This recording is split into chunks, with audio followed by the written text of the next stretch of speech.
Alô, alô, mais uma aula de História do Brasil. Estamos com a aula de número 18, a Instituição da República. Lembrando que estamos aqui no fim do século XIX. A República ela é implantada, então, no Brasil. Se você me acompanha na aula, você sabe o que eu estou dizendo. O fluxo, né? Então, entre outras medidas, dando continuidade ao que vínhamos falando na aula passada, no fim do Brasil Império, os republicanos eles acabam mudando não só o sistema de governo, mas como também a própria bandeira do país. Eles separam a igreja do Estado e fazem uma nova constituição. A bandeira antiga à esquerda, essa transição à direita representando aí na figura do Deodoro, né? De Dom Pedro II a Deodoro. E a queda do regime monárquico, então, a proclamação da República ocorre provavelmente por conta da ideia de mudar a forma do governo. A população em geral ela não foi convocada para participar desse processo. O indivíduo aí, Aristides da Silveira Lobo, que é um jornalista e ministro do primeiro governo republicano, ele expressa a ausência popular no dia da proclamação da República. Segundo ele, naquela ocasião, o povo assistia a tudo bestializado, supondo que estivesse vendo uma parada militar, na opinião dele, né? A leitura que ele faz. Então, na noite de 15 de novembro de 1889, é formado um governo provisório republicano para dirigir o país. Então, esse novo governo, organizado por grupos de militares, cafeicultores e profissionais liberais, é liderado por Marechal Deodoro da Fonseca, que deixa de ser aí monarquista, de acordo com alguns, né, às vésperas do golpe republicano, elaborado um documento que proclama as decisões tomadas pelo novo governo, com a declaração de suas intenções e objetivos. E embora o documento qualificasse a instituição da República como uma revolução nacional, outras partes do texto acabaram contradizendo essa ideia. O documento ele revelava que não existia uma transformação radical da sociedade, que a principal preocupação do governo provisório é defender a ordem pública já existente, a segurança e os direitos proprietários brasileiros e estrangeiros. E para acalmar possíveis temores de países capitalistas, acabou declarando então o compromisso do novo governo de pagar todas as dívidas que o antigo regime monárquico tinha com credores externos. E aí, entre as principais medidas adotadas por esse governo provisório, temos a instituição do federalismo, ou seja, províncias imperiais elas são transformadas em estados membros da federação e assim acabam, na teoria deles, tendo maior autonomia administrativa em relação ao governo federal, cuja sede recebe o nome de Distrito Federal e que não confunda com o Distrito Federal atual, porque esse Distrito Federal era situado no Rio de Janeiro. Separação entre igreja e Estado. O regime de padroado ele é extinto, por meio do qual o Estado controlava a Igreja Católica no país. O catolicismo deixa de ser a religião oficial do Estado. São criados o registro civil de nascimento e o casamento civil. Até então existia só a certidão de batismo e casamento religioso. Criação de novos símbolos nacionais, que são desenvolvidos para substituírem os da monarquia. E aqui temos a bandeira e um novo hino nacional. Promulgação da lei da grande naturalização, com a intenção de amenizar o sentimento anti-lusitano contra os portugueses, né? Boa parte da população brasileira urbana parecia nutrir, sobretudo os mais pobres, se sentiam explorados pelos portugueses, crendo que estes controlavam, ou vendo que estes controlavam boa parte do comércio dos imóveis de aluguel. A lei ela é decretada em dezembro de 1889, declarando os cidadãos brasileiros estrangeiros residentes no Brasil. Quem não quisesse ser naturalizado brasileiro tinha que manifestar esse seu desejo no órgão competente. Então, com a proclamação da República, temos aí disputas entre grupos políticos para decidir qual que vai ser a nova bandeira do Brasil, e aí prevalece a bandeira desenhada pelo indivíduo chamado Décio Vilares, que acaba sendo instituída em 1889. Ela substitui a bandeira que está aí, né, que é a bandeira imperial, criada pelo pintor francês Jean-Baptiste Debré, instituída em 1822. A bandeira do Império tinha aí o triângulo já, né? Triângulo, não, retângulo verde, né? Exterior. Temos aí que é preenchido pelo losango amarelo-ouro, dentro do qual estava o brasão imperial, que era composto por diversos elementos. Se você perceber aí, você tem uma cruz, uma esfera armilar, você tem uma coroa também, mais acima, tem ramo de café à esquerda, você tem o que mais? Um ramo de tabaco à direita. E os ramos eles se referem então ao quê? Aos produtos agrícolas produzidos e exportados pelo país na época. E a bandeira da República então, como você com certeza conhece, né? Não sei que você está vivendo um Brasil paralelo, que é uma realidade alternativa aí. Com isso eu não estou fazendo crítica ao Brasil paralelo, mas se você fosse um alienado que não vive no Brasil, é isso que eu quero dizer. E a bandeira da República ela substitui a anterior, né? Ela traz aí um círculo azul com estrelas, cortado por uma faixa branca. As 21 estrelas elas equivaliam aí às 21 unidades da federação na época, que são os 20 estados e o Distrito Federal. Na faixa branca temos aí a típica frase ordem e progresso, um lema inspirado no positivismo do pensador francês Auguste Comte. A bandeira republicana ela então mantém alguns elementos da bandeira imperial, que é o próprio retângulo maior externo, verde e o losango amarelo central. E o verde aqui ele correspondia à cor, obviamente, à Casa Real dos Bragança, dinastia de Dom Pedro I, apesar de ter gente que fica falando que é as matas brasileiras, coisa assim, né? O amarelo referia-se à Casa Real dos Habsburgo, dinastia de sua mulher, né, da mulher de Dom Pedro I, a imperatriz Leopoldina. E de certa forma as cores elas representam a continuidade e a integridade da pátria. No decorrer do tempo, a bandeira ela sofre pequenas modificações, passando então a ter 27 estrelas, a da direita, né? Correspondente aos 26 estados, mais o Distrito Federal. Além disso, suas cores são reinterpretadas pelos brasileiros. E aí entra essa coisa que o povo fica dizendo hoje que o verde é a abundância das florestas, o amarelo é a riqueza do ouro, do subsolo brasileiro.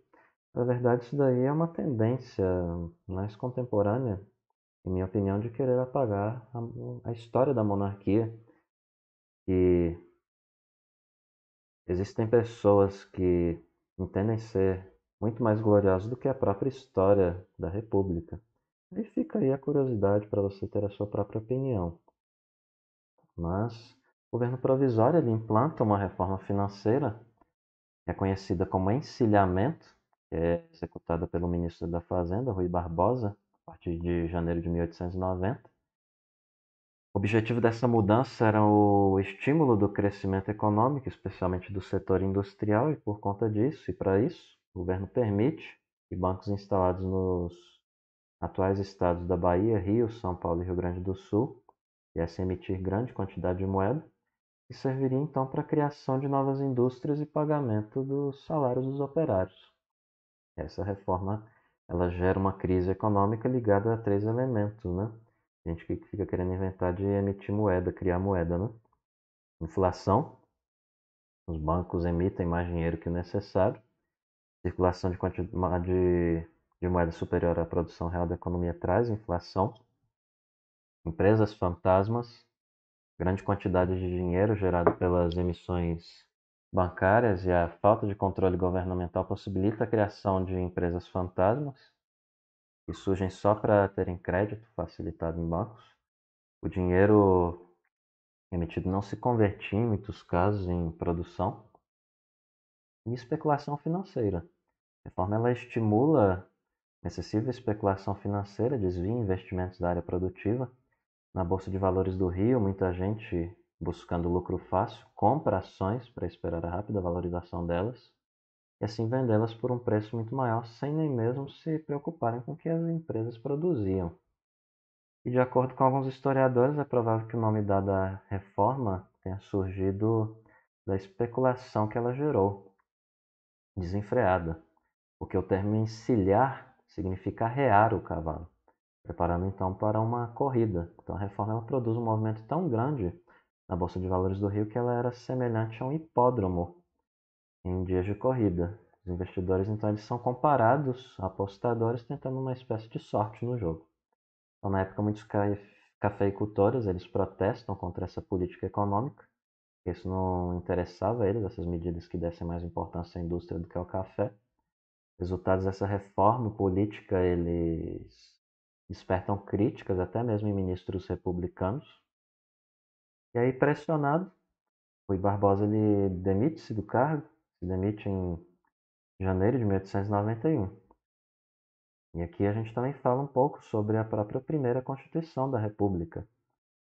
Interessante notar, né? República dos Estados Unidos do Brasil, ainda com Z. A partir de 15 de novembro de 1890 é reunida no Rio de Janeiro a Assembleia Constituinte para elaborar uma nova Constituição, primeira Constituição da República, então promulgada em 24 de fevereiro de 1891. E temos um trecho dela, né? E vamos tratar aqui dos principais tópicos que ela engloba. Mas observe aí, nós, os representantes do povo brasileiro, reunidos em Congresso Constituinte para organizar um regime livre e democrático, estabelecemos, decretamos e promulgamos a seguinte Constituição da República dos Estados Unidos do Brasil. É meio irônico, né, isso daqui, ao meu ver. Democrático e livre. Até hoje o povo vamos dizer alguns, é gado, né? Independente do governo que está no país. Só muda o nome. Política é tudo raça igual. É raro um que queira ter interesse além do seu próprio interesse, né? E que vise realmente o interesse do povo e o benefício do povo. É um alto custo para o Estado e cofre brasileiro e que não faz quase nada. Então, governo e Estado. O Brasil ele adota a forma de governo republicano, um sistema presidencialista. O presidente da República ele vira chefe de governo e Estado, auxiliado por ministros. O Estado passa a ser federalista, ou seja, as antigas províncias são transformadas em Estados-membros. E aí chega aí a originar aquilo que você entende geograficamente como Estados no Brasil atualmente, né? A ideia atual de Estado. Esses estados ganham autonomia para elegerem os seus respectivos presidentes, cargo que atualmente recebe a nomenclatura de governador, né? Também elegiam ali os seus deputados estaduais e cada estado teria uma constituição própria e não poderia contrariar as normas da Constituição Federal. O governo republicano, Estado federalista e o presidencialismo são mantidos até hoje nesse país que chamam de Brasil. Divisão dos poderes, o Estado brasileiro ele passa a ter três poderes independentes: executivo, que é exercido pelo presidente da República e pelos ministros de Estado. Eu tenho o legislativo, exercido pelo Congresso Nacional, composto da Câmara dos Deputados e do Senado Federal, e o Judiciário, cujo órgão máximo ele era o Supremo Tribunal Federal. Essa divisão de poderes persiste até hoje. E o voto, a abolição do voto censitário, né? Aquele que era condicionado a certos níveis de renda, é garantido o direito de voto a brasileiros maiores de 21 anos, com exceção de mulheres, analfabetos, mendigos, soldados e religiosos sujeitos à obediência eclesiástica. O voto era aberto, não era secreto, como hoje. Então, os eleitores eram obrigados a revelarem de maneira pública em que candidato iriam votar, o que dava grandes chances aí para os grandes fazendeiros pressionarem os indivíduos, né, na hora da votação. Então, é mantido no início da República um mecanismo de exclusão que impedia a participação popular em decisões políticas do país, e disso teria o resultado do desinteresse de grandes partes da população por questões políticas. E quanto à capital da República, a cidade do Rio de Janeiro, né, José Murilo de Carvalho afirma o seguinte: os acontecimentos políticos eram representações em que o povo comum aparecia como espectador ou no máximo como figurante. Em os caminhos da participação política, o povo do Rio de Janeiro concentrou sua atividade social nos bairros, associações, igrejas, festas religiosas, rodas de capoeira, etc. No futebol, samba, carnaval que deram ao Rio de Janeiro uma comunidade de sentimentos por cima e além das grandes diferenças sociais que sobreviveram e ainda sobrevivem. Negros, livres, ex-escravos, migrantes, proletários e classe média encontraram aos poucos um terreno comum de auto-reconhecimento que não lhes era propiciado pela política. Então, no decorrer do período republicano, Segmentos sociais excluídos da vida política, eles passam a lutar por direitos de participação e fazer isso sem pressões. As conquistas são graduais no decorrer do século XX, dos anos 1900, né? O voto vira secreto. Aos poucos, mulheres, religiosos, analfabetos e jovens maiores de 16 adquiriam direito ao voto. E após elaborar a Constituição de 1891, a Assembleia Constituinte é transformada em Congresso Nacional, cabendo a esse órgão eleger primeiros presidente e vice-presidente da República. Marechal Deodoro da Fonseca, ele candidata-se à presidência com o apoio dos militares, poderosos fazendeiros aí de café, que constituíam a elite econômica do país, receavam do autoritarismo desse indivíduo, né? Muitos responsabilizavam ele pela crise econômica causada pelo encilhamento, porque, afinal de contas, Rui Barbosa, ministro dele, né? E assim, nas primeiras eleições, a oligarquia cafeira de São Paulo apresenta os seus candidatos: Prudente de Moraes para presidente, o Marechal Floriano Peixoto para vice-presidente. E os setores militares eles insistem na candidatura de Deodoro para presidente e com o almirante Eduardo Van der Kolk, não sei se diz assim, para vice. E com o apoio dos militares que pressionavam essas ações no Congresso, o Marechal vence as eleições em 1891, uma pequena vantagem sobre Prudente de Moraes. Então, o vice-presidente da chapa de Deodoro perde a eleição para Floriano Peixoto. Embora tivesse vencido as eleições, Deodoro ele não consegue o apoio político necessário para governar o país de maneira tranquila. Ele sofre a oposição de cafeicultores de São Paulo, que dispunham de representantes no Congresso Nacional. E aí, como ele não conseguia lidar com a oposição parlamentar, em novembro de 1891, ele decide fechar o Congresso, prender seus principais líderes em atitude de grave desrespeito à Constituição. E aí, organizada uma forte contestação ao governo de Deodoro, um protesto contra esse autoritarismo dele, trabalhadores da estrada de ferro entram em greve, membros da marinha liderados por um almirante chamado Custódio José de Mello ameaçaram bombardear o Rio de Janeiro com navios de guerra ancorados no porto, um episódio que fica conhecido como Primeira Revolta da Armada.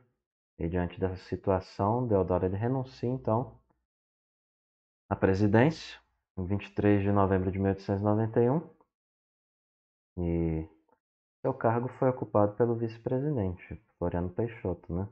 Então há historiadores aqui que uma versão mais conservadora e alternativa tendem a dizer o quê? Na verdade não foi assim, do jeito que eu acabei de dizer, né?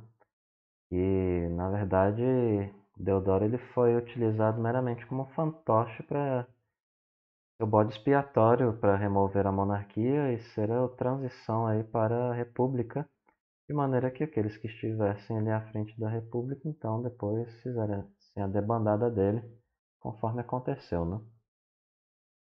Pode ter essa outra interpretação aí também. Mas o Marechal Floriano Peixoto, então, prosseguindo, ele chega ao poder, apoiado por forças políticas de São Paulo, setores influentes das Forças Armadas. E entre as primeiras medidas aí, nós temos de destaque o afastamento dos chefes de governo estaduais, considerados adversários, e a própria reabertura do Congresso Nacional. Também o governo do Floriano ele busca estimular a industrialização, e para isso ele facilita a importação de equipamentos industriais e a concessão de financiamento a empresários de empresas, de indústrias, né? E isso foi bastante para provocar então a antipatia de fazendeiros tradicionais, que eram os defensores aí da típica vocação agrícola do país, né? O povo começa a ter essas coisas de mudança no país, começa a perder dinheiro e começa a fazer picuinha, né? A última recente aí no Brasil é a questão do taxista com o Uber, né? A concorrência. Eles quiseram os taxistas podar o Uber no Brasil, de maneira bem grosseira, né? Mas o governo também ele promove aqui importante reforma bancária. Aprendendo com erros anteriores, dizem alguns estudiosos, ele proíbe bancos particulares de emitirem dinheiro, emissão de moeda ela passa a ser responsabilidade do governo, exclusiva, federal, e isso acaba concedendo então controle sobre o dinheiro circulando, né? Um controle maior. Para conquistar a simpatia das camadas urbanas, os comerciários, profissionais liberais, funcionários públicos, nascente operário, Floriano ele adota medidas de repercussão popular, baixando o preço da carne, dos aluguéis residenciais, e aí aprova uma lei que previa a construção de casas populares. E o perfil mais popular de Floriano Peixoto acabou não encobrindo a sua face que muitos consideram como autoritária. Em pouco tempo surgem fortes críticas ao governo dele. Grupos oposicionistas passam a defender a convocação de novas eleições presidenciais. As pressões começam no dia 31 de março de 1892, quando 13 generais enviam ao presidente uma carta manifesto exigindo a convocação de novas eleições, alegando que esta seria a única maneira de restabelecimento da tranquilidade interna do país e o próprio prestígio internacional dele, né? E ao receber essa carta, Floriano ele pune os militares, colocando-os na reserva das forças armadas. A conduta dele não fez a oposição recuar por muito tempo. E aí, em setembro de 1893, o almirante Custódio José de Mello libera a chamada Segunda Revolta Armada. 15 navios da Marinha são ancorados na Baía de Guanabara ali, ameaçam bombardear o Rio de Janeiro. Novamente um bombardeio, ameaça, né? Bombardeio ao Rio, caso o presidente não convocasse novas eleições. E os comandantes cumpriram a ameaça. Nesse contexto, então, Floriano recebe o apoio do Partido Republicano Paulista, um representante dos cafeicultores de São Paulo nesse partido, usa as tropas do exército. Revolta é contida em março de 1894. Apesar dos conflitos e das críticas, Floriano ele não cede às pressões, permanece no poder até o fim do mandato iniciado por Deodoro. Por conta dessa sua maneira, que muitos dizem que é enérgica, de enfrentar os adversários políticos, ele fica conhecido então como Marechal de Ferro. Em 1893, explode no Rio Grande do Sul a Revolução Federalista, que é um violento conflito entre dois grupos políticos locais, o Partido Republicano Rio-Grandense, o PRR, e o Partido Federalista. O PRR, o Partido Republicano Rio-Grandense, ele defendia a forma de governo republicana e o sistema presidencialista. Já os republicanos, apelidados de pica-paus, eram adeptos do positivismo e tinham apoio político-militar do Floriano Peixoto. Mantinham então aliança com o líder do governo, gaúcho, Júlio de Castilhos, e o Partido Federalista ele apoiava a forma do governo republicano, mas acabava defendendo o parlamentarismo. Queria revogar a Constituição Gaúcha, que naquela época permitia a reeleição indefinida do presidente do estado, que nós chamamos hoje de governador. E os federalistas, que eram apelidados de Maragatos, eram liderados por um indivíduo chamado Silveira Martins. Contavam com muitos partidários entre os tradicionais estanceiros gaúchos. Acabaram se unindo aos rebeldes da Armada no Rio e ameaçaram então atacar o estado de São Paulo, cuja elite política representava quem? Cafeicultores, e prestigiava o governo central. O governo federal então envia tropas ao sul para combater os revoltosos.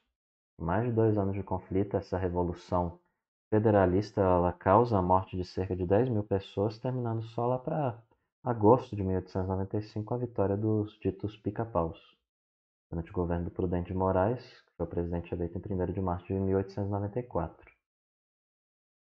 E aqui encerramos, antes da revisão, com essa imagem aí, a tela que retrata a revolta armada. Então, uma questão do Enem 2010, um artigo do Código Penal Brasileiro. E a resposta é a seguinte. Encerramos por aqui mais uma aula. Espero que tenha sido esclarecedor e útil, tenha ficado claro aí o mínimo que você precisa saber desse período. E até mais.